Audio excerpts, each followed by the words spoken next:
কোষে দেখি 10.2-এর আগের পার্টটা যদি তোমরা কোনো কারণে মিস করে থাকো, তার লিঙ্ক ভিডিও ডেসক্রিপশন আমার দেওয়া আছে, তোমরা গিয়ে দেখে নাও। তাহলে দেখবে এই পার্টের অঙ্কগুলো খুব সহজেই বুঝতে পারবে।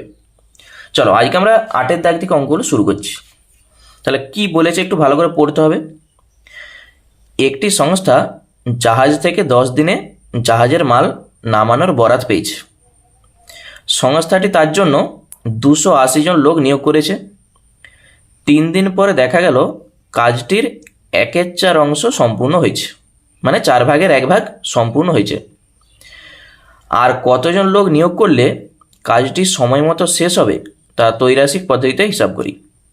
তাহলে দেখো, মোট বলেছে 10 দিনের মধ্যে কাজটা কমপ্লিট করতে হবে, তার জন্য 280 জন লোককে নিয়োগ করে দিয়েছে। তারা 3 দিন কাজ করছে। 3 দিন কাজ করার পর দেখছে 4 ভাগের 1 ভাগ অংশ কাজ হয়েছে। তাকে কিন্তু 10 দিনের মধ্যেই কমপ্লিট করতে হবে। তাহলে 3 দিন করেছে, আর কদিন বাকি আছে? এখনও 7 দিন বাকি আছে। তাহলে ওই 7 দিনের মধ্যে কত কাজ করতে হবে এখনও? দেখো, 1/4 অংশ কাজ করেছে, মোট কাজ আমরা জানি 1 অংশ। তাহলে 1 - 1/4 যা হবে অত অংশ এখনও কাজ বাকি আছে। তাহলে সেই কাজটা সম্পূর্ণ করতে আর কতজন লোককে নিয়োগ করতে হবে সেইটা আমাদের চাইছে। তাহলে এখানে লোক সংখ্যাটা চাইছে, লোক সংখ্যাটাকে আমরা শেষে রাখবো। তাহলে প্রথমেই এই বাম সাইডে আগে লিখে দাও দিন সংখ্যা। এখানটায় লিখো দিন সংখ্যা। তারপরে কি আছে? অংশ আছে, মানে কাজের পরিমাণ। এখানটায় লিখো কাজের পরিমাণ, সেটা হচ্ছে অংশে বলা আছে, ব্র্যাকেটে লিখো অংশ। আরেকটা আছে লোক সংখ্যা। লোক সংখ্যা এটা আমরা বার করব, ওই জন্য শেষে রাখছি, ব্র্যাকেটে তুমি লিখতে পারো জন। তাহলে প্রথমে 3 দিন কাজ করার পর, তাহলে 3 কত কাজ করেছে? 1/4 অংশ কাজ করেছে। কত লোক ছিল? 280 জন লোক ছিল। তাহলে মোট 10 দিনে তাকে কাজটা শেষ করতে হবে। 3 দিন করেছে, তাহলে আর কদিন বাকি আছে? আর 7 দিন বাকি আছে। এই 7 দিনের মধ্যে কত কাজ করতে হবে?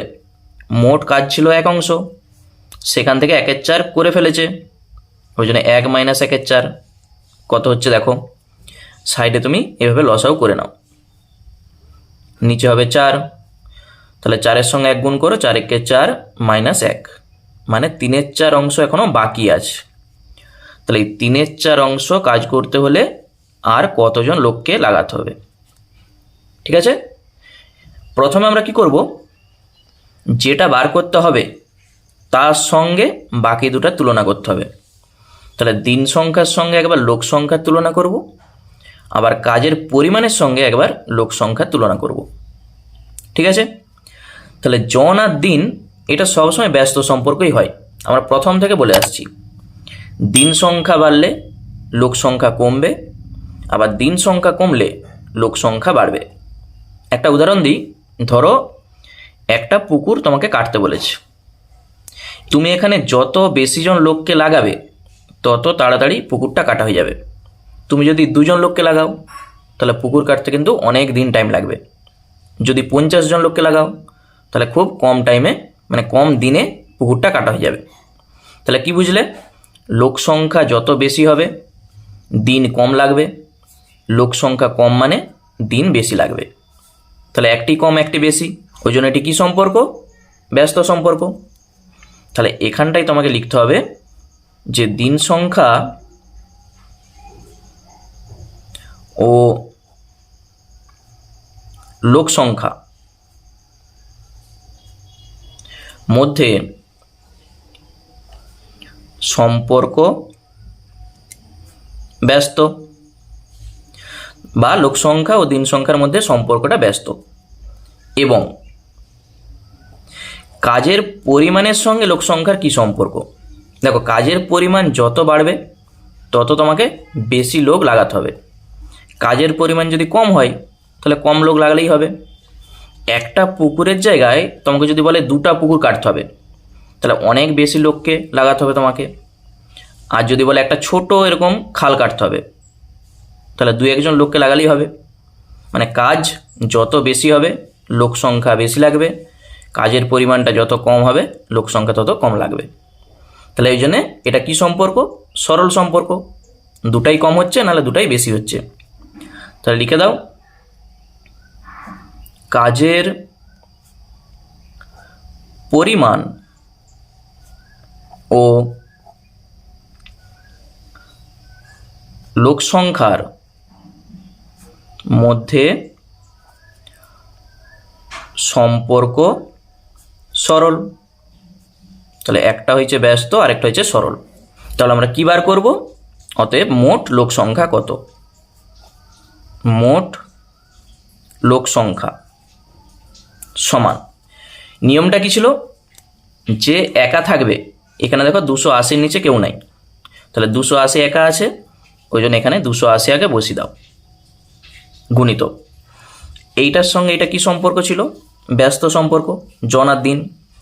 ব্যস্ত হওয়া মানে যে পরপর বসবে, উপর থেকে নিচ, উপরে 3 আছে, নিচে 7 আছে, তাহলে এইভাবেই তুমি লিখে দাও 3/7 গুণিত এটার সঙ্গে এটা কি সম্পর্ক ছিল? সরল সম্পর্ক। সরল বলা মানে এই নিচ থেকে উপরের দিকে যাবে, প্রথমে এইটা তারপর এইটা, তাহলে 3/4 আর তার নিচে 1/4, শুধু এইটুকু কাজ। ব্যস্ত মানে উপর থেকে নিচ, সরল মানে নিচ থেকে উপর। যদি মনে থাকে তাহলে যে কোনো অঙ্কই তুমি করতে পারবে। দেখো কি কাটছে, এইটাকে যদি একটু সাজিয়ে লিখো 280 গুণিত 3/7, আর এই যে এটা ভাজিত লাইন, গুণিত করতে গেলেই এটা উল্টে যায়, 4/1। 4-এর সঙ্গে 4 কেটে দাও, 7 4-এ 28, একটা 0, তাহলে আমরা পাচ্ছি কত? দেখো 3-এর সঙ্গে 3 গুণ করো 9, তার সঙ্গে 4 গুণ, 4 লং 36, একটা 0, মানে 360। তাহলে মোট লোক সংখ্যা লাগবে 360 জন, তার মধ্যে তোমার আছে কত? 280 জন আছে, তাহলে আর কতজন লোককে লাগাতে হবে? এখনও 80 জন লোককে লাগাতে হবে, শুধু এটা থেকে এটা বিয়োগ করে দাও। তাহলে এখানটায় লিখে দাও, অতএব সময় মতো কাজ শেষ করতে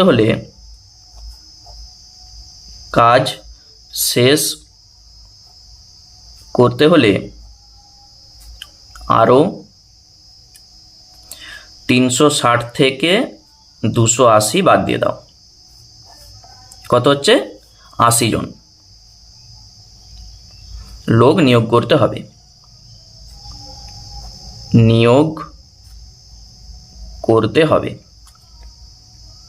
বুঝতে পেরেছো? এখানে কিন্তু ভালো করে কোশ্চেনটা দেখবে, বলেছে আর কতজন লোক নিয়োগ করতে হবে। তাহলে ছিল 280 জন, ওই জন্য 360 থেকে 280 বাদ দিয়ে দাও, মানে আর 80 জন লোককে নিয়োগ করতে হবে। ঠিক আছে, চলো নেক্সট যে অঙ্কটা বলেছে। এরপর 9-এরটা দেখো কি বলেছে, একটি যন্ত্রচালিত তাঁতের ক্ষমতা একটি হস্তচালিত তাঁতের ক্ষমতার 2/1/4 গুণ। 12টি হস্তচালিত তাঁত 1080 মিটার দৈর্ঘ্যের কাপড় 18 দিনে তৈরি করে। তাহলে 2700 মিটার দৈর্ঘ্যের কাপড় 15 দিনে তৈরি করতে কতগুলি যন্ত্রচালিত তাঁত লাগবে তা ত্রৈরাসিক পদ্ধতিতে হিসাব করি। তাহলে এখানটা কি বলেছে ভালো করে বুঝতে হবে, যে একটি যন্ত্রচালিত তাঁতের ক্ষমতা একটি হস্তচালিত তাঁতের ক্ষমতার 2/1/4 গুণ। তাহলে হস্তচালিত তাঁতের সংখ্যাটা যদি আমরা বার করতে পারি আগে থেকে, তখন আমরা বলতে পারবো যে যন্ত্রচালিত তাঁতের সংখ্যাটা কত। ঠিক আছে, তাহলে প্রথমে এখানে কি কি আছে দেখো, এখানে আছে কাপড়ের যে দৈর্ঘ্য মিটারে আছে, দিন সংখ্যা আছে, আর হস্তচালিত তাঁতের সংখ্যা আছে। তাহলে এখান থেকে আমরা হস্তচালিত তাঁতের সংখ্যাটাকে বার করব, তারপর যন্ত্রচালিত তাঁত কটা লাগবে সেটা আমরা বলতে পারবো। তাহলে চলো অঙ্কটা করা যাক। তাহলে 9-এরটা প্রথমে বাম সাইডে তুমি লিখো কাপড়ের দৈর্ঘ্য,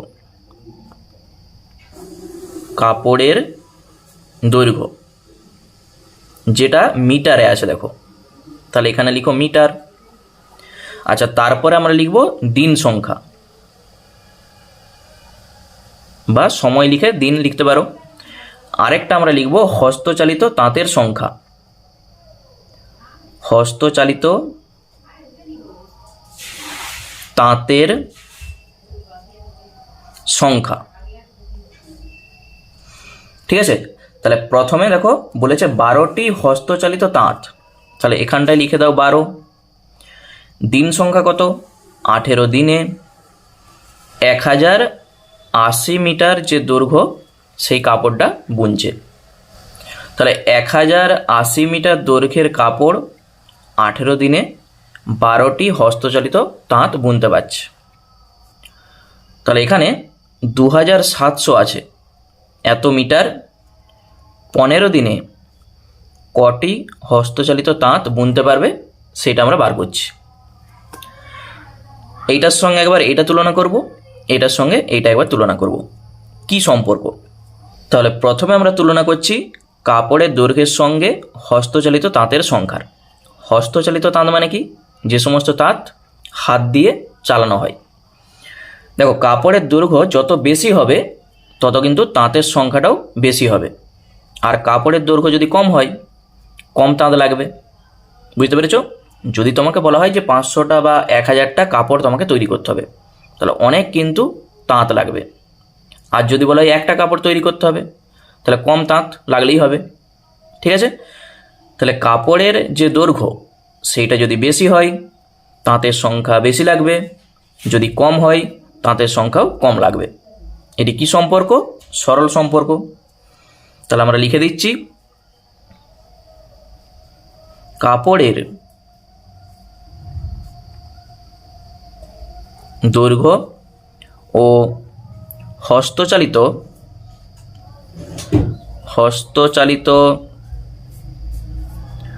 তাঁতের মধ্যে সম্পর্ক সরল। ঠিক আছে, একটা আমাদের হয়ে গেল। এরপর দিন সংখ্যার সঙ্গে হস্তচালিত তাঁতের সংখ্যার কি সম্পর্ক সেটা আমরা দেখব। ধরো তোমাদের ঘরে একটি তাঁত আছে, ঠিক আছে, তোমাকে যদি বলা হয় 50টা কাপড় তোমাকে তৈরি করতে হবে, তাহলে অনেক দিন টাইম লাগবে।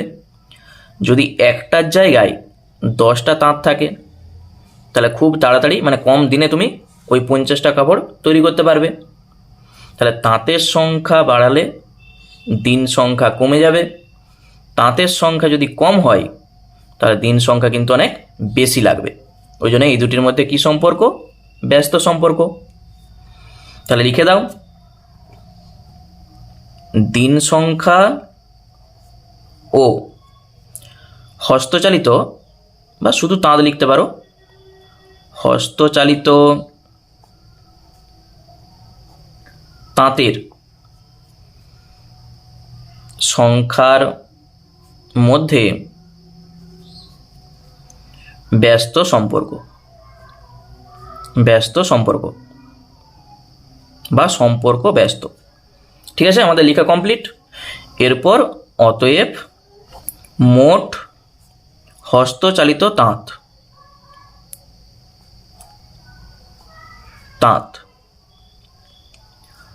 সমান, প্রথমে 12 একা আছে, তাহলে 12 আগে লিখে দাও, গুণিত এইটার সঙ্গে এটা কি সম্পর্ক ছিল? সরল সম্পর্ক। সরল মানে আমি বলেছি নিচ থেকে উপরের দিকে যাবে, তাহলে প্রথমে নিচেরটা লিখা হবে এইটা, আর তার নিচে 1080 গুণিত এইটার সঙ্গে এটা কি সম্পর্ক? ব্যস্ত। ব্যস্ত মানে পরপর লিখবে, এইটা উপরে তার নিচে এইটা, যেমনটি আছে 18/15। তাহলে কাটাকুটি করে দেখো কটা হস্তচালিত তাঁত লাগবে। প্রথমেই তুমি শূন্যর সঙ্গে শূন্য একটা কেটে দাও।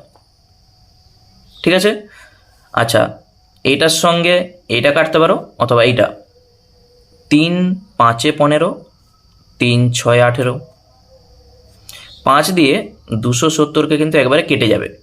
যদি তুমি ভাগ করো 5 5 25, 27 2 20, 5 4 20, 54।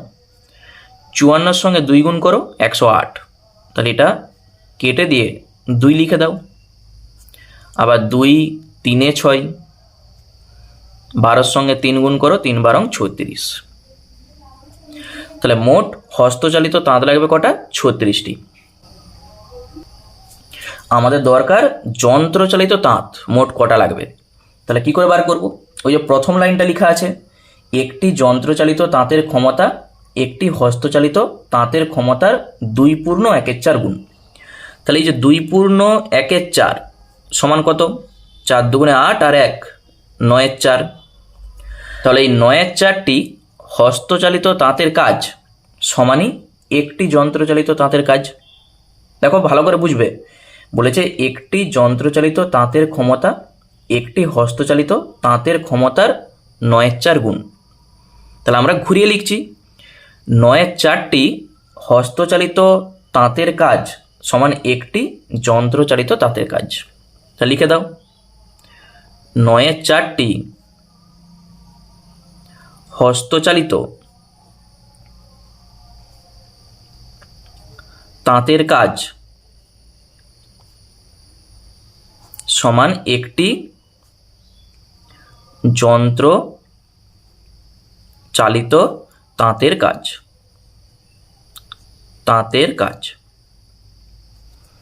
তাহলে একটি হস্তচালিত তাঁতের কাজ সমান কত হবে? 1/8 হয়ে যাবে, বা এইভাবে তুমি লিখো 1/9/4। ঠিক আছে, 1/9/4 বা 1/9/4। তাহলে এখানে 36 বেরিয়েছে। আর এইটা মানে কত? এটা তুমি একবার করতে পারো, এখানে লিখো 36টি হস্তচালিত তাঁতের কাজ সমান কটি যন্ত্রচালিত তাঁতের কাজ। এইটা যে এখানে গুণ হয়ে যাবে। তাহলে 1/9/4 মানেই 4/9, তার সঙ্গে গুণ করে দাও 36। বুঝতে পেরেছ? 1/9/4 তাকে যখন গুণিত করবে 1 গুণিত 4/9, তাহলে 4/9 গুণিত 36। তাহলে 9 কত? 4 লং 36, 4 4-এ 16টি। তাহলে উত্তর হয়ে যাবে আমাদের যন্ত্রচালিত তাঁতের সংখ্যা 16টি। তাহলে শেষে আমি উত্তরটা লিখে দিচ্ছি। অতএব যন্ত্রচালিত তাঁতের সংখ্যা 16টি। এইটাই হবে আমাদের উত্তর। আর তোমরা যদি সরাসরি উত্তরটা লিখতে চাও কি করবে? মোট যন্ত্রচালিত তাঁতের সংখ্যা, তাহলে এটা না করলেও চলবে, এই যে 36 বেরিয়েছে, তাহলে 36 ভাজিত 9/4 করে দাও, তাহলেই উত্তর চলে আসবে। ঠিক আছে, আমি শুধু দেখেছি ঐকিক নিয়মে কিভাবে করতে হয়। চলো নেক্সট আমরা চলে যাচ্ছি 10-এর দাগে। এরপর 10-এরটা বলেছে, দেখো 25 জন কৃষক একটি সমবায় সমিতির 2400 বিঘা জমি 36 দিনে চাষ করেন। ঠিক আছে, 25 জন কৃষক 2400 বিঘা জমি 36 দিনে চাষ করেন। এরপর সমিতি একটি ট্র্যাক্টর কিনছে, কেনার পর দেখছে অর্ধেক জমি 30 দিনে চাষ করা যায়। অর্ধেক মানে 2400-র অর্ধেক। একটি ট্র্যাক্টরের ক্ষমতা কতজন কৃষকের চাষ করার ক্ষমতার সমান তা ত্রৈরাশিক পদ্ধতিতে হিসাব করি। ঠিক আছে, তাহলে এখানে কি কি আছে? জমির পরিমাণ বিঘাতে আছে, দিন সংখ্যা আছে, আর কৃষকের সংখ্যা আছে।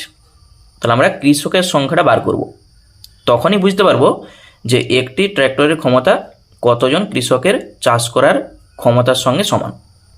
তাহলে চলো অঙ্কটা করা যাক।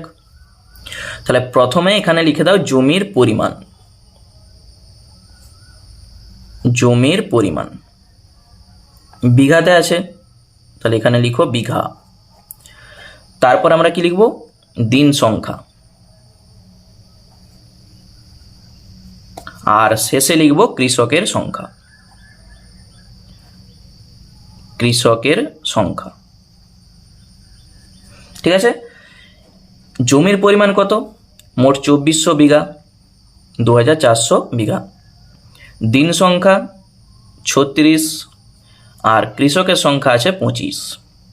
ঠিক আছে, ঠিক পরপর আমি লিখে দিচ্ছি। এরপর ট্র্যাক্টরটা কিনছে, অর্ধেক জমি 30 দিনে চাষ করা যায়। তাহলে এইটার অর্ধেক কত হবে? 1200। 2400-কে 2 দিয়ে ভাগ করলে আমরা পাবো 1200। তাহলে 1200 বিঘা জমি কদিনে করছে? 30 দিনে চাষ করছে। এখানে আমরা বার করবো আগে মোট কতজন কৃষক লাগছে, যা বেরাবে সেটাই ট্র্যাক্টরের ক্ষমতার সঙ্গে সমান। তাহলে এইটার সঙ্গে এইটা আগে তুলনা করব, কি সম্পর্ক, তারপর এইটার সঙ্গে এইটার তুলনা করব। তাহলে প্রথমে জমির পরিমাণের সঙ্গে কৃষকের সংখ্যার কি সম্পর্ক আগে দেখতে হবে। তাহলে এটা কি সম্পর্ক, জমির পরিমাণ যত বাড়বে কৃষক বেশি লাগবে, জমির পরিমাণ যদি কম হয় তাহলে কৃষকের সংখ্যাও কম লাগবে। যদি তোমাদের 10 বিঘা বা 20 বিঘা জমি থাকে তাহলে অনেক কিন্তু কৃষক লাগবে, আর যদি তোমাদের 1 বিঘা জমি থাকে তাহলে কম কৃষকেই কাজ হয়ে যাবে। ওই জন্য এটি সরল সম্পর্ক, জমির পরিমাণ বাড়ছে কৃষকের সংখ্যাও বাড়বে, আবার কমলে কৃষকের সংখ্যাও কমবে। তাহলে এখানটায় লিখে দাও, জমির পরিমাণ ও কৃষকের সংখ্যার সঙ্গে বা সংখ্যার মধ্যে সম্পর্ক সরল। এরপর দিন সংখ্যার সঙ্গে কৃষকের সংখ্যা। দেখো জন আর দিনের মধ্যে যা সম্পর্ক হয়, ব্যস্ত সম্পর্ক হয়। কৃষকের সংখ্যা যদি অনেক বেশি হয় তাহলে কাজটা কম দিনে হয়ে যাবে, আবার কৃষক যদি কম হয় তাহলে দিন কিন্তু অনেক বেশি লাগবে। ঠিক আছে, ধরো তোমাদের ওই 10 বিঘা জমিতে তুমি যদি বলো আমি 5 জন কৃষককে লাগাবো ধান রুইতে, তাহলে অনেক দিন টাইম লাগবে। 5 জনের জায়গায় তুমি যদি কৃষক আরও বাড়িয়ে দাও, যদি 10 জন করে দাও বা 20 জন করে দাও, তাহলে খুব তাড়াতাড়ি ধানটা রোয়া হয়ে যাবে, মানে কম দিনেই ধানটা রোয়া হয়ে যাবে। ওই জন্য জন আর দিনের মধ্যে সবসময় ব্যস্ত সম্পর্ক হয়। তাহলে এখানটায় লিখে দাও, দিন সংখ্যা ও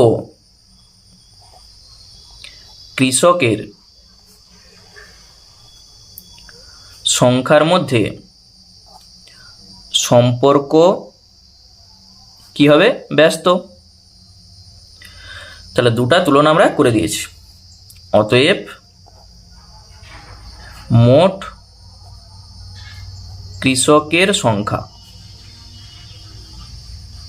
সমান, এখানে 25 দেখো একা আছে, বসিয়ে দাও আগে 25 গণিত। এইটা দেখে দেখে শুধু এখানে মানগুলো বসাও। এইটার সঙ্গে এটা কি সম্পর্ক ছিল, এই যে সরল, সরল মানেই নিচ থেকে উপরে, এদিক থেকে এদিকে যাবে। প্রথমে 1200, তার নিচে লিখো 2400 গুণিত। এইটার সঙ্গে এটা কি সম্পর্ক, ব্যস্ত, ব্যস্ত মানে পরপর উপর থেকে নিচ, 36, তার নিচে লিখো 30। কাটাকুটি করো, দুটা শূন্যর সঙ্গে দুটা শূন্য কেটে দাও প্রথমেই। আচ্ছা, যদি তুমি 6 দিয়ে কাটো, 6 ছক 36, 6 5 30, আবার 6 4 24, 4 3 12, 5 5 25, কত থাকছে 5 3 15। তাহলে কৃষকের সংখ্যা মোট 15টি। তাহলে এখানে ট্র্যাক্টর লাগিয়ে দিয়েছে, ওই জন্য একটি ট্র্যাক্টর মানে 15টি কৃষকের সঙ্গে সমান। তাহলে এখানে শুধু উত্তরটা লিখে দাও যেটা আমাদের চাইছে। একটি ট্র্যাক্টরের ক্ষমতা, একটি ট্র্যাক্টরের ক্ষমতা বলেছে কতজন কৃষকের চাষ করার ক্ষমতার সমান। 15 জন কৃষকের চাষ করার ক্ষমতার সমান, ক্ষমতার সমান। দেখো কত সহজে আমাদের উত্তরটা চলে এলো। ঠিক আছে, চলো নেক্সট আমরা চলে যাচ্ছি 11 দাগে। দেখো 11 অঙ্কটা কি বলেছে, একটি জাহাজের কলকাতা থেকে কোচিন যেতে 25 দিন সময় লাগে। জাহাজটি 36 জন নাবিক সহ এবং প্রত্যেক নাবিকের জন্য প্রতিদিন 850 গ্রাম খাবারের ব্যবস্থা করে যাত্রা শুরু করলো। কিন্তু 13 দিন পরে ওই জাহাজটি অপর একটি ডুবন্ত জাহাজ থেকে 15 জন নাবিককে উদ্ধার করলো এবং জাহাজটির গতিবেগ বাড়িয়ে 10 দিনে কোচিন পৌঁছালো। এখন প্রত্যেক নাবিক প্রতিদিন কতটা পরিমাণ খাবার খেলে ওই মজুদ খাবারে তারা কোচিন নিরাপদে পৌঁছতে পারবে এবং সমস্ত খাবার ওই সময়ে শেষ হয়ে যাবে ত্রৈরাসিক পদ্ধতিতে হিসাব করি। তাহলে অঙ্কটা দেখতেই বড়, একটু যদি ভালো করে বুঝতে পারো অঙ্কটা খুবই সহজ। কি বলেছে? কলকাতা থেকে কোচিন যেতে মোট 25 দিন সময় লাগে। এরপর একটা জাহাজে 36 জন নাবিক আছে, আর প্রত্যেক নাবিকের জন্যে প্রতিদিন 850 গ্রাম করে খাবারের ব্যবস্থা করা আছে। এরপর তারা যাত্রা শুরু করলো। ঠিক 13 দিন পর ডুবন্ত একটা জাহাজ থেকে 15 জন নাবিককে উদ্ধার করছে। তাহলে এখানে যা হচ্ছে 13 দিন পর হচ্ছে, 13 দিন আগে কোনো কিছু হয়নি। তাহলে 13 দিন পরে আবার 15 জন নাবিককে উদ্ধার করছে, দিয়ে জাহাজটার গতিবেগ বাড়িয়ে দিয়েছে, 10 দিনে কোচিন পৌঁছে যাচ্ছে। আমাদের চাইছে কি, যে প্রত্যেক নাবিক প্রতিদিন কতটা পরিমাণ খাবার খেলে ওই মজুদ খাবারে তারা নিরাপদে কোচিন পৌঁছাতে পারবে, সেটা আমাদের চাইছে। তাহলে এই যে খাবার চাইছে, ওই খাবারটা আমরা শেষে রাখবো। বাম সাইডে লিখব নাবিকের সংখ্যা, তারপর লিখব দিন সংখ্যা, আর তারপর দৈনিক খাবারের পরিমাণ, সেটা গ্রামে বলা আছে। চলো অঙ্কটা করা যাক। তাহলে প্রথমেই বাম সাইডে তুমি লিখে দাও নাবিকের সংখ্যা, এখানটায় লিখো দিন সংখ্যা, আর এখানটায় লিখো দৈনিক খাবারের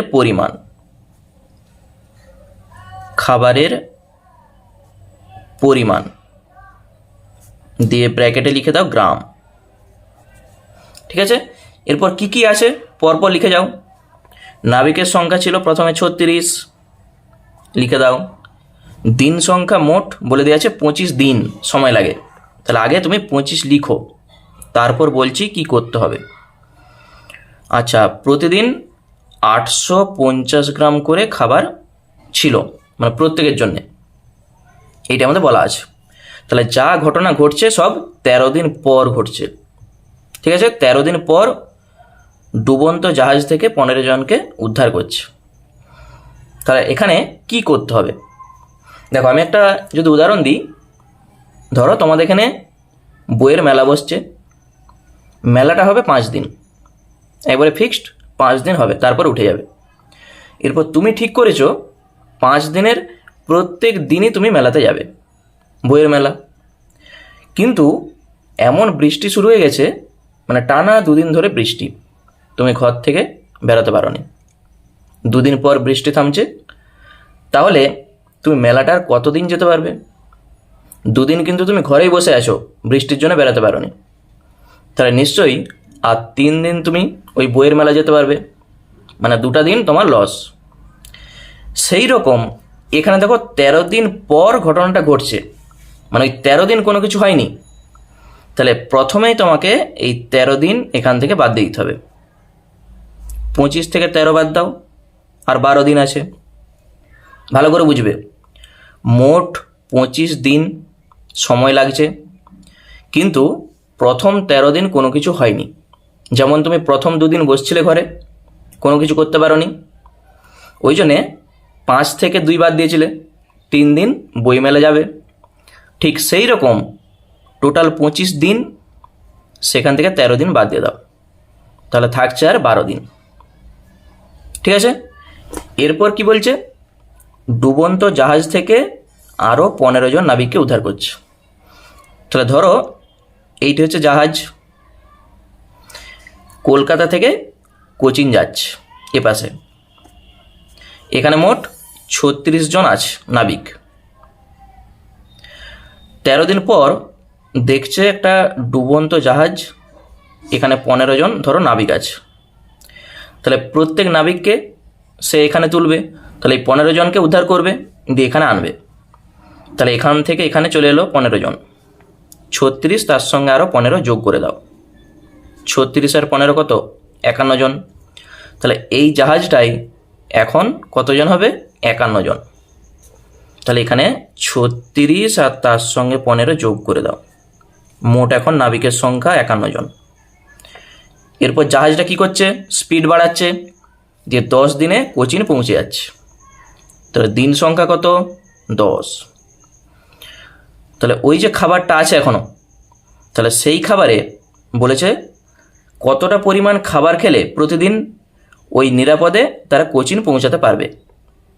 তাহলে এইটি আমাদের চাইছে। তাহলে বুঝতে পেরেছো, এই হচ্ছে আমাদের সমস্যা। যখনই দেখবে এরকম টাইপের অঙ্ক থাকবে, মোট সময় লাগছে এতদিন, 13 দিন পর, 10 দিন পর বা 12 দিন পর ঘটনা ঘটছে, তাহলে প্রথমেই তোমাকে আগে এটি বিয়োগ করে দিতে হবে। ঠিক আছে, চলো এরপর আমরা তুলনা করব নাবিকের সংখ্যার সঙ্গে দৈনিক খাবারের পরিমাণ আর দিন সংখ্যার সঙ্গে দৈনিক খাবারের পরিমাণ। তাহলে নাবিকের সংখ্যা যত বাড়বে দৈনিক খাবারের পরিমাণ তত কমবে, নাবিকের সংখ্যা যত কমবে দৈনিক খাবারের পরিমাণ তত বাড়বে। একটা উদাহরণ দিই, ধরো তোমরা 5 জন বন্ধু আছো, 5 জন বন্ধু ঠিক করলে আজকে বিরিয়ানি খাবো, 5 প্যাকেট বিরিয়ানি অর্ডার করলে। তাহলে 5 জন বন্ধু 5 প্যাকেট বিরিয়ানি অর্ডার করেছো, কিন্তু হঠাৎ দেখছো আরও 5 জন বন্ধু এসে হাজির। তাহলে এখন বন্ধুর সংখ্যা 10 জন হয়ে গেছে। তাহলে বন্ধুর সংখ্যা বাড়ছে, কিন্তু ওই 5 প্যাকেট বিরিয়ানি আছে। তাহলে তোমাকে কি করতে হবে? ভাগ করে খেতে হবে, তুমি আর 1 প্যাকেট করে পাবেনি। তাহলে ওই জন্যে নাবিকের সংখ্যা যদি বেড়ে যায় খাবারের পরিমাণটা তখন কমে যাবে। বুঝতে পেরেছো? আর নাবিকের সংখ্যা যদি কমে যায়, ধরো 5 জন বন্ধুর জায়গায় যদি কেউ যদি বলে আমি খাবো নি, 2 জন ধরো বলছে খাবো নি, তাহলে 3 জন আছো, 3 জন ওই 5 প্যাকেটটা ভাগ করে খাবে, মানে বেশি পরিমাণে তুমি খাবে। তাহলে এই দুটির মধ্যে কি সম্পর্ক হবে? এই দুটির মধ্যে ব্যস্ত সম্পর্ক। সংখ্যা বাড়লে খাবার কমবে, আবার সংখ্যা কমলে খাবার বাড়বে। তাহলে লিখে দাও, নাবিকের সংখ্যা ও দৈনিক খাবারের পরিমাণ বা পরিমাণের সঙ্গে সম্পর্ক ব্যস্ত। তাহলে এইটা আমাদের হয়ে গেল। এরপর দিন সংখ্যার সঙ্গে দৈনিক খাবারের পরিমাণের কি সম্পর্ক? দেখো, দৈনিক খাবারের পরিমাণ যদি বাড়ে তাহলে দিন সংখ্যা কমবে, আবার দৈনিক খাবারের পরিমাণ যদি কমে তাহলে দিন সংখ্যা বাড়বে। ধরো ওই 5 প্যাকেট যে বিরিয়ানি, 5 জন বন্ধু আছো, একদিনে না খেয়ে তোমরা যদি বলো আমরা 2 দিন ধরে খাবো, ঠিক আছে? তাহলে 5 প্যাকেট বিরিয়ানি একদিনে না খেয়ে তোমরা বলছো আমরা 2 দিনে খাবো, তাহলে তখন আর 1 প্যাকেট করে খেতে পারবে নি, তখন কী হবে? ভাগ করে খেতে হবে, আজকে খাবে কালকে খাবে, মানে হাফ হাফ করে খাবে। তাহলে দিন সংখ্যা যখনই বেড়ে যাচ্ছে দৈনিক খাবারের পরিমাণটা তখন কমে যাচ্ছে, আবার দিন সংখ্যা যখন কমে যাবে দেখবে তোমার খাবারের পরিমাণটা তত বেড়ে যাবে। ঠিক আছে, তুমি যেটা 2 দিনে খাবে সেটা যদি 1 দিনে খাও তাহলে অনেক খাবারটা বেশি পাবে। ওই জন্যে এই দুটির মধ্যে ব্যস্ত সম্পর্ক লিখে দাও। আবার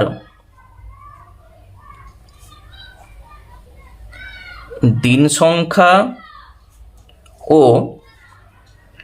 দৈনিক খাবারের পরিমাণের সঙ্গে সম্পর্ক ব্যস্ত। তাহলে দুটোই হচ্ছে ব্যস্ত সম্পর্ক। তাহলে অতএব দৈনিক প্রত্যেক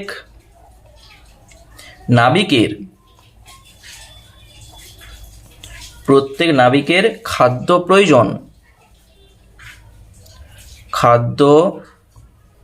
প্রয়োজন সমান কত হবে? প্রথমে যে একা আছে 850 আগে বসিয়ে দাও। দুটিই ব্যস্ত মানে উপর থেকে নিচ লিখা হয়ে যাবে। 36/51 আর এখানে আছে 12/10, ঠিক উপর থেকে নিচ। আর সরল হলে উল্টে যাবে, নিচ থেকে উপর। তাহলে কাটাকুটি করো, এখানে শূন্যর সঙ্গে শূন্য কেটে দাও। এরপর কত দিয়ে কাটবে?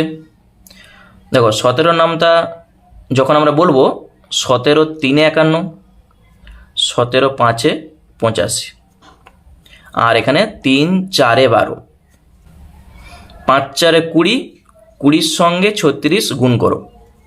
তাহলে 36-এর সঙ্গে যখন 20 গুণ করবে কত হবে? 36 দুগুণে 72, আর একটা শূন্য বসে যাবে। তাহলে আমরা পাচ্ছি 720। ঠিক আছে, তাহলে দৈনিক প্রত্যেক নাবিকের খাদ্য প্রয়োজন 720 গ্রাম। তাহলে এখানেই তুমি উত্তরটা লিখে দাও, এটা হচ্ছে গ্রাম, তাহলে এটাও গ্রাম। তাহলে এইটি হয়ে যাচ্ছে আমাদের অ্যান্সার। ঠিক আছে, শুধু বুঝতে হবে যে কি সম্পর্ক, তাহলেই অঙ্কটা করতে পারবে। চলো নেক্সট আমরা চলে যাচ্ছি 12 দাগের যে অঙ্কটা আছে। দেখো 12 দাগের যে অঙ্কটা বলেছে, একটি গ্রামে 36 জন লোক প্রতিদিন 6 ঘন্টা করে কাজ করে 8 দিনে 120 মিটার রাস্তা তৈরি করতে পারেন। আরও 6 জন লোক কাজটির সঙ্গে যুক্ত হলো এবং দৈনিক কাজের পরিমাণ আরও 2 ঘন্টা করে বাড়ানো হলো। এখন 9 দিনে কত দৈর্ঘ্যের রাস্তা তৈরি করা যাবে তার ত্রৈরাসিক পদ্ধতিতে হিসাব করি। তাহলে এখানে 36 জন লোক ছিল, প্রতিদিন 6 ঘন্টা করে কাজ করছে, 8 দিনে 120 মিটার রাস্তা তৈরি করতে পারছে। যা ছিল তার সঙ্গে আরও 6 জন যুক্ত হচ্ছে, মানে 36-এর সঙ্গে আরও 6 জন যুক্ত হচ্ছে। 6 ঘন্টা করে কাজ করছিল, এখন আরও 2 ঘন্টা করে বাড়াচ্ছে, মানে এখন 8 ঘন্টা করে কাজ করবে। তাহলে 8 দিনে 120 মিটার রাস্তা তৈরি করতে পারেন। আমাদের চাইছে কি 9 দিনে কত দৈর্ঘ্যের রাস্তা তৈরি করতে পারবে। তাহলে ওই যে রাস্তার দৈর্ঘ্য, এটা আমরা শেষে রাখবো, যেহেতু এটা আমাদের চাইছে। তাহলে পরপর লিখে যাও। প্রথমে হচ্ছে লোক সংখ্যা, লোক সংখ্যাটা হচ্ছে এখানে লিখে দাও জন। তারপর আছে দৈনিক কাজের সময়, দৈনিক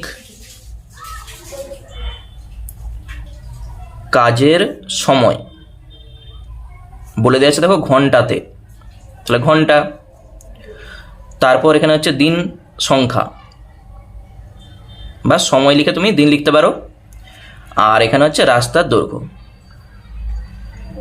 রাস্তার দৈর্ঘ্য সেটা মিটারে আছে, দেখো বলে দেওয়া আছে মিটার। তাহলে এখানে 4টি জিনিস। প্রথমে 36 জন লোক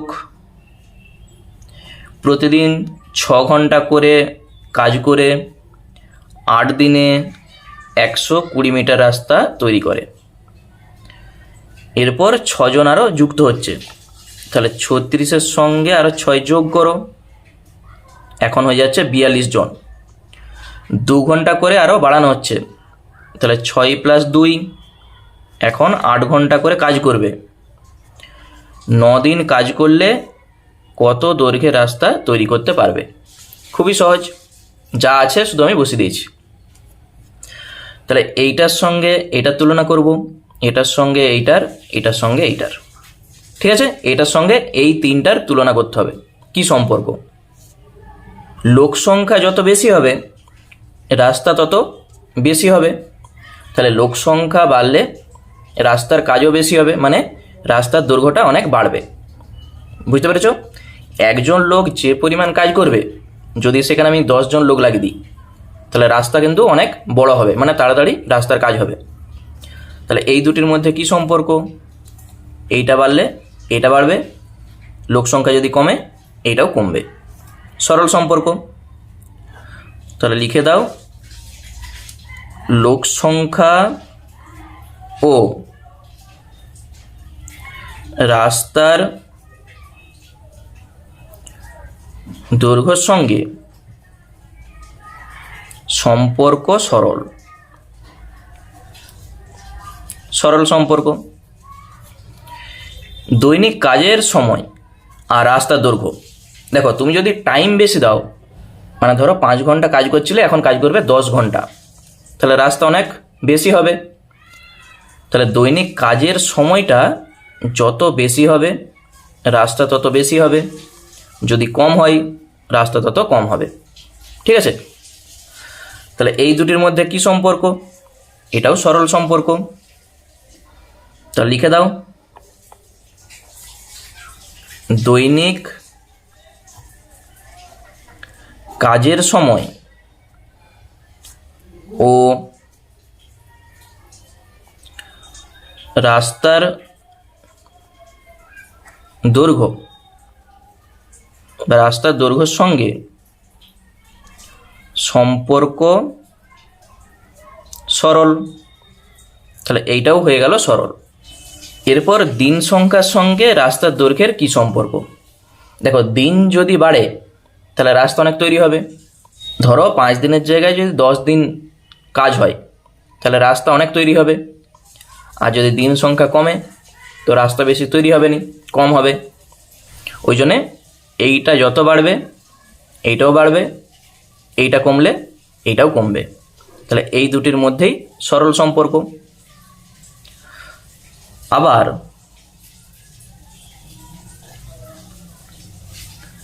দিন সংখ্যা ও রাস্তার দৈর্ঘ্যের মধ্যে সম্পর্ক সরল বা সরল সম্পর্ক। তাহলে আমাদের কি চাইছে? কতটা রাস্তা তৈরি করা যাবে। অতএব রাস্তা তৈরি করা যাবে, তৈরি করা যাবে কি করবে? প্রথমেই যেটা করবে 120 আগে লিখে দাও। একা আছে 120, লিখে দাও গুণিত। সবগুলি দেখো সরল, তাহলে ঠিক নিচ থেকে উপর লিখে লিখে চলে যাও। 42/36 লিখা হয়ে গেল। 8/6, 9/8, যেটা বেরাবে এত মিটার। ঠিক আছে, রাস্তাটা তৈরি করা যাবে এত মিটার। কি কাটছে দেখো তো, 8-এর সঙ্গে 8 কেটে দাও। আচ্ছা, এখানে 4 লং 36, 4। আর কত দিয়ে কাটবে? 6-7 42 হয়, কেটে দিয়ে 7। আর এখানে 4 3 12, একটা শূন্য। তাহলে 30-এর সঙ্গে 7 গুণ করো, 3 7 21, একটা শূন্য বসিয়ে দাও, 210 মিটার। তাহলে এইটি হয়ে যাবে আমাদের উত্তর। ঠিক আছে, একবারেই সহজ অঙ্ক। চলো তারপর চলে যাচ্ছে আমরা 13 দাগে। দেখো 13 দাগের যে অঙ্কটা বলেছে, 250 জন লোক 50 মিটার দীর্ঘ, 35 মিটার প্রশস্ত এবং 5.2 মিটার গভীর একটি পুকুর প্রতিদিন 10 ঘন্টা কাজ করে 18 দিনে কাটতে পারেন। 65 মিটার দীর্ঘ, 40 মিটার প্রশস্ত এবং 5.6 মিটার গভীর অপর একটি পুকুর 300 জন লোক প্রতিদিন 8 ঘন্টা কাজ করে কত দিনে কাটতে পারবেন তা ত্রৈরাসিক পদ্ধতিতে হিসাব করি। দেখো, এখানে এই যে দৈর্ঘ্য, প্রস্থ আর উচ্চতা বলে দেওয়া আছে। তাহলে পুকুরের দৈর্ঘ্য, প্রস্থ আর উচ্চতা জানা আছে। তাহলে পুকুরটার আয়তন কি হবে? আয়তন মানে দৈর্ঘ্য, প্রস্থ আর উচ্চতা গুণ হয়ে যায়। তাহলে যখনই দেখবে এরকম দৈর্ঘ্য, প্রস্থ, উচ্চতা থাকবে, তার মানে ওখান থেকে তুমি আয়তনটা পেয়ে যাবে। এই তিনটার গুণ করলে আয়তন চলে আসবে। যেহেতু আমাদের দিন সংখ্যাটা চাইছে, তাহলে কি কি লিখব? প্রথমেই লিখব জনসংখ্যা, আর এই তিনটার জন্য আমরা লিখব আয়তন, পুকুরের আয়তন, এই তিনটার গুণ। তারপর লিখব দৈনিক কাজের সময়, ঘন্টাতে আছে। আর একদিকে লিখব দিন সংখ্যা। দেখো, শুধু মানগুলো বসাও, তাহলেই অঙ্কটা হয়ে যাবে। তাহলে প্রথমেই এখানটায় লিখে দাও তুমি লোক সংখ্যা। লোক সংখ্যাটা হচ্ছে জনে আছে, ব্র্যাকেটে লিখো জন। তারপরে আমি লিখছি পুকুরের আয়তন। পুকুরের আয়তন কিসে আছে? দেখো, মিটার মিটার মিটার, ওই জন্য এখানে তুমি লিখবে ঘন মিটার। ঠিক আছে, আয়তন মানেই ঘন কথাটা কিন্তু আসবে। আচ্ছা, তারপর কি আছে, দৈনিক কাজের সময়। তাহলে দৈনিক কাজের সময়, এটা হচ্ছে ঘন্টাতে বলে দেওয়া আছে। আরেকটা লিখে দাও দিন সংখ্যা। ঠিক আছে, 4টা এখানে বলে দেওয়া আছে। দেখো 250 জন লোক, তাহলে এখানটায় লিখে দাও 250। পুকুরটার আয়তন কত, দৈর্ঘ্য প্রস্থ আর উচ্চতা গুণ করতে হবে। তাহলে গুণ মানে এখানে শুধু এইভাবে গুণিত চিহ্ন দিয়ে লিখে দাও 50, 35 আর 5.2।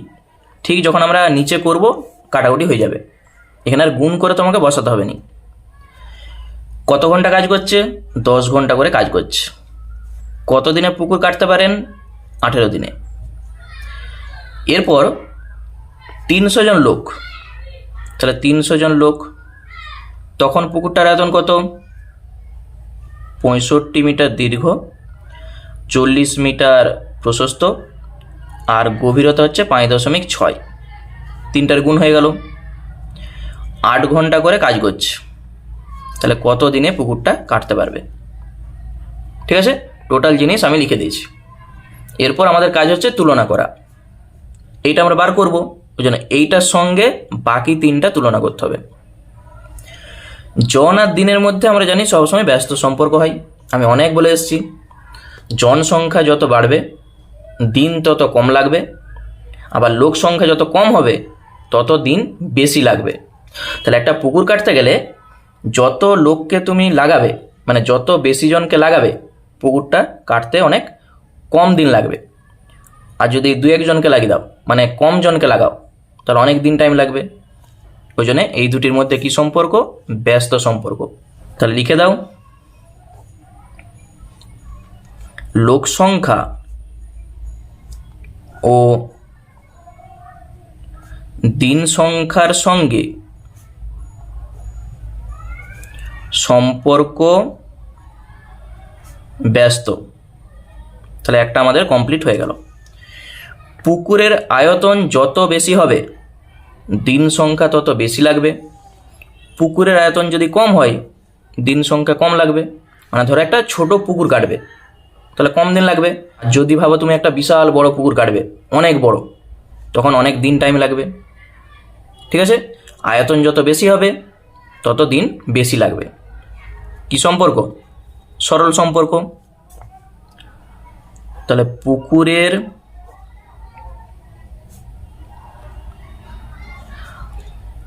আয়তনের সঙ্গে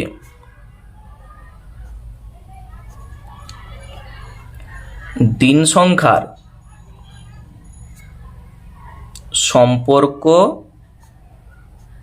সরল। ঠিক আছে, এইটা বাড়লে এটাও বাড়বে, এটা কমলে এটাও কমবে। এরপর আমরা তুলনা করব দৈনিক কাজের সময়ের সঙ্গে দিন সংখ্যা। দেখো দৈনিক কাজের সময় মানে ঘন্টা যত বাড়াবে দিন সংখ্যা তত কম লাগবে, আর ঘন্টা যত কমাবে দিন সংখ্যা অনেক বেশি লাগবে। ধরো একটা পুকুর কাটতে তুমি যদি বলো আমি দৈনিক 10 ঘন্টা করে কাজ করব, তাহলে কম দিনে পুকুরটা কাটা হয়ে যাবে। আর তুমি যদি বলো আমি দৈনিক 1 ঘন্টা করে কাজ করব, মানে ঘন্টা কমাচ্ছ, তাহলে অনেক দিন ধরে তোমাকে পুকুরটা কাটতে হবে। বুঝতে পেরেছো? যত তুমি পুকুরের টাইমটা বেশি দেবে পুকুর কাটতে, তত তাড়াতাড়ি মানে তত দিন সংখ্যাটা তোমার কম লাগবে। আর তুমি যদি বলো আমি কাটবোই নি, দৈনিক 1 ঘন্টা করে কাটবো, তখন কিন্তু অনেক দিন টাইম লেগে যাবে। ওই জন্য এই দুটির মধ্যে কি সম্পর্ক, ব্যস্ত সম্পর্ক। তো লিখে দাও দৈনিক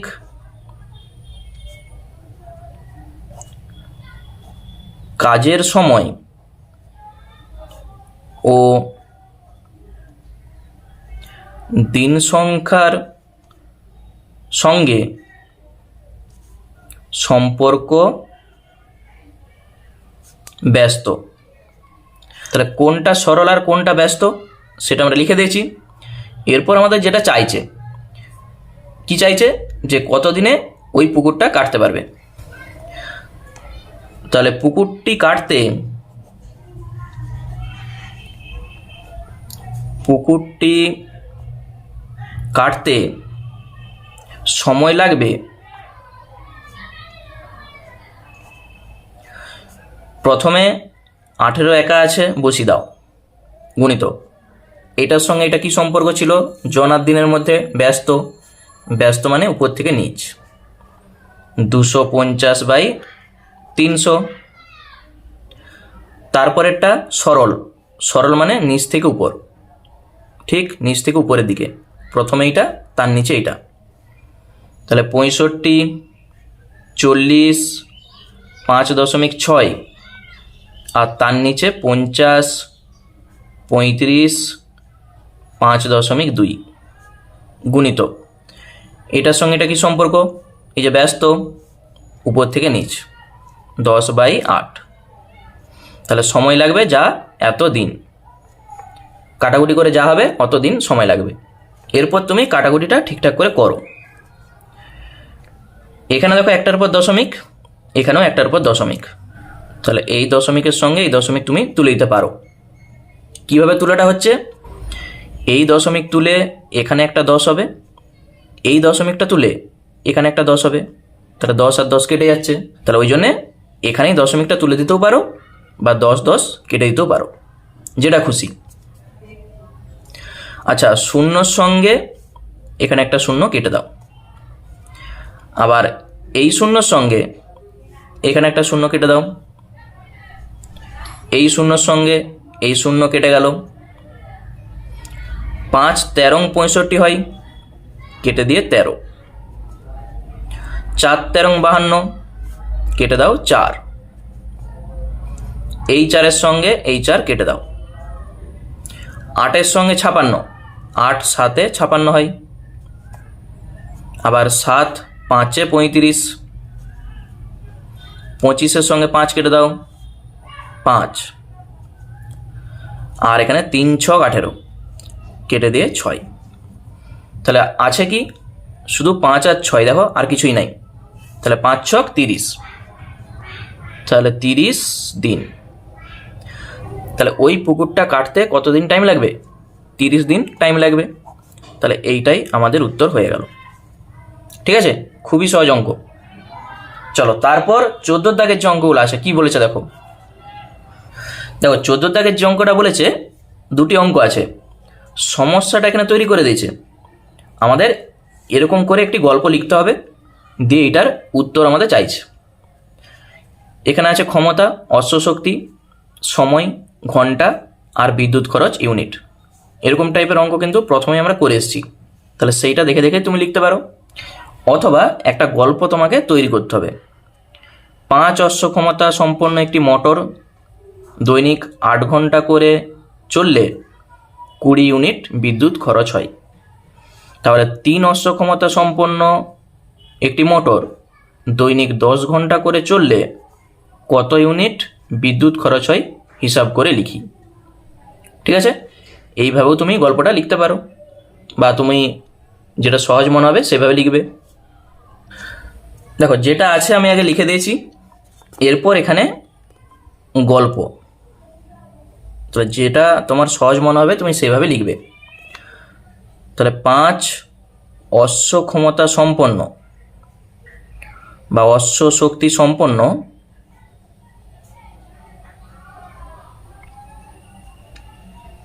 একটি মোটর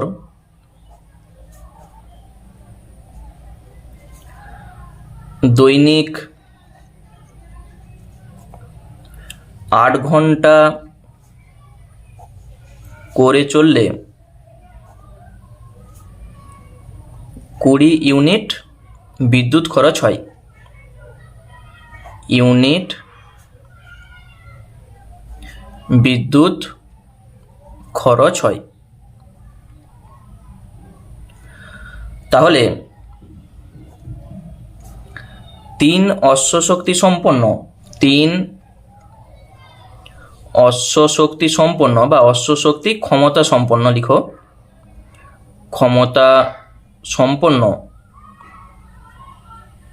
এখানে একটু ক্ষমতাটা যোগ করে দাও, অশ্বশক্তি ক্ষমতা সম্পন্ন দৈনিক 10 ঘন্টা করে চললে কত ইউনিট বিদ্যুৎ খরচ হবে? বিদ্যুৎ খরচ হবে হিসাব করে লিখি। হিসাব করে লিখি। ঠিক আছে, এইটা হচ্ছে আমাদের গল্প।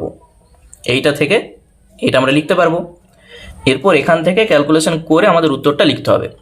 এরপর আমরা তুলনা করছি অশ্ব ক্ষমতার সঙ্গে বিদ্যুৎ খরচের কি সম্পর্ক।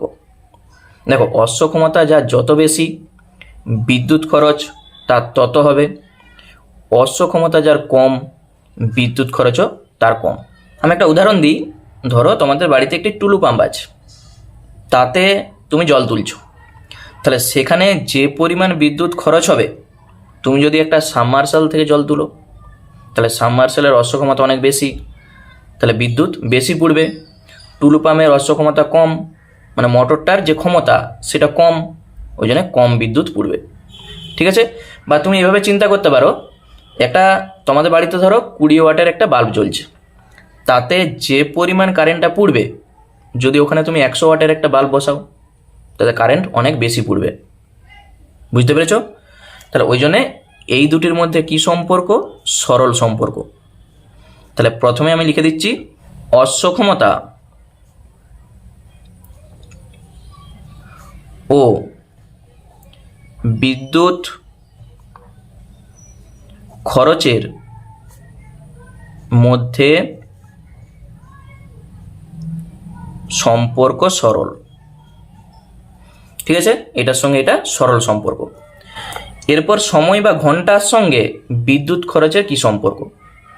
যদি একটা সাবমার্শাল তুমি 2 ঘন্টা চালাও, তোমার যে পরিমাণ কারেন্ট পুড়বে, তুমি প্রতিদিন ধরো 10 ঘন্টা করে চালাবে, তাহলে কারেন্ট নিশ্চয়ই বেশি পুড়বে।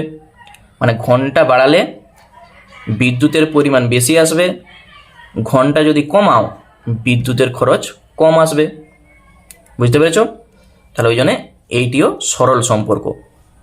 তাহলে সময়ের সঙ্গে সময় ও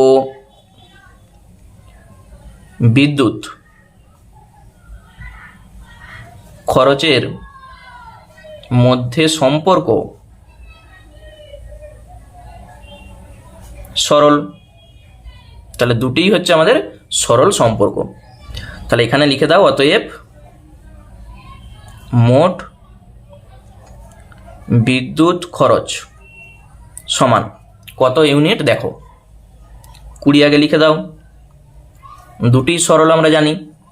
তাহলে ঠিক নিচ থেকে উপরে লিখে দাও 3/5 10/8, যা হবে এত ইউনিট।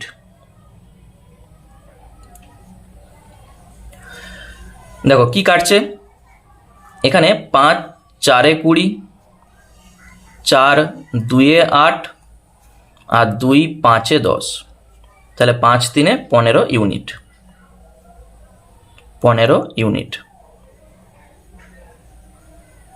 ঠিক আছে, তাহলে দৈনিক 10 ঘন্টা করে চললে 15 ইউনিট কারেন্ট পুড়বে। এই হচ্ছে আমাদের অঙ্ক। চলো একই রকমভাবে আমরা বিয়েরটা করি। কি বলেছে দেখো, বিয়েরটা বলেছে ক্ষেত মজুরের সংখ্যা সময় দিনে বলে দেওয়া আছে, আর জমির পরিমাণটা হচ্ছে বিঘাতে বলে দেওয়া আছে। তাহলে প্রথমে আগে একটা গল্প তৈরি করতে হবে। 5 জন কৃষক, কৃষক মানে এখানে তুমি ক্ষেত মজুর বলতে পারো। তাহলে 5 জন কৃষক 15 দিনে 18 বিঘা জমি চাষ করতে পারে। 10 জন কৃষক 10 দিনে কত বিঘা জমি চাষ করতে পারবে। একবারে সহজভাবে তুমি গল্পটা লিখে দাও। তাহলে প্রথমে তুমি এখানে গল্পটা আগে লিখো। তাহলে 5 জন, যেহেতু ক্ষেত মজুর বলা আছে আমি ক্ষেত মজুরি লিখছি। ক্ষেত মজুর 15 দিনে 18 বিঘা জমি চাষ করতে পারে। তাহলে 10 জন ক্ষেতমজুর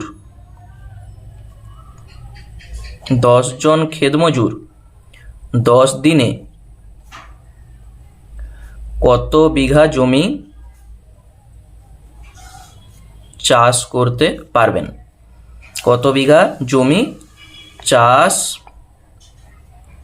করতে পারে? ঠিক আছে, এইটি আমাদের চাইছে।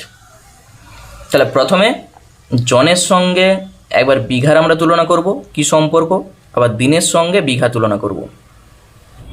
ক্ষেত মজুরের সংখ্যা যত বাড়বে জমির চাষ তত বেশি হবে। যদি কম হয় ক্ষেত মজুরের সংখ্যা, তাহলে চাষটাও কম হবে। ধরো তোমাদের অনেক জমি আছে, এরপর তুমি 5 জন কৃষককে চাষ করতে লাগাচ্ছ। তাহলে 5 জন কৃষকে যে পরিমাণ জমিটা চাষ করবে, 5 জনের জায়গায় তুমি যদি বলো আমি 10 জনকে লাগাবো, তাহলে চাষটা অনেক বেশি হবে। ওই জন্যে ক্ষেত মজুরের সংখ্যা যত বাড়বে চাষ বেশি হবে। যদি ক্ষেত মজুরের সংখ্যা কম হয় চাষ কম হবে। এই দুটির মধ্যে সরল সম্পর্ক। তাহলে আমি লিখে দিচ্ছি, ক্ষেত মজুরের সংখ্যা ও জমির পরিমাণ বা জমির পরিমাণের সঙ্গে সম্পর্ক সরল। ঠিক আছে, তাহলে এটার সঙ্গে এটা সরল সম্পর্ক। এরপর সময়ের সঙ্গে জমির পরিমাণ। দেখো, সময় যত বেশি দিবে চাষ তত বেশি হবে, আর সময় যদি কম দাও তাহলে চাষ কম হবে। তুমি যদি একটা জমিতে সারা দিন ধরে খাটো তাহলে অনেক পরিমাণ চাষ তুমি করতে পারবে। আর যদি বলো আমি 1 ঘন্টা করে যাব, তাহলে চাষ কম হবে। তাহলে সময় যত বেশি দিবে তত বেশি চাষ হবে, সময় যত কম দিবে চাষ তত কম হবে। তাহলে এই দুটির মধ্যেও সরল সম্পর্ক। তাহলে এখানে লিখে দাও, সময়ের সঙ্গে জমির পরিমাণের সম্পর্ক সরল। ঠিক আছে, প্রথমটাও হয়েছিল সরল, পরেরটাও হয়েছে সরল।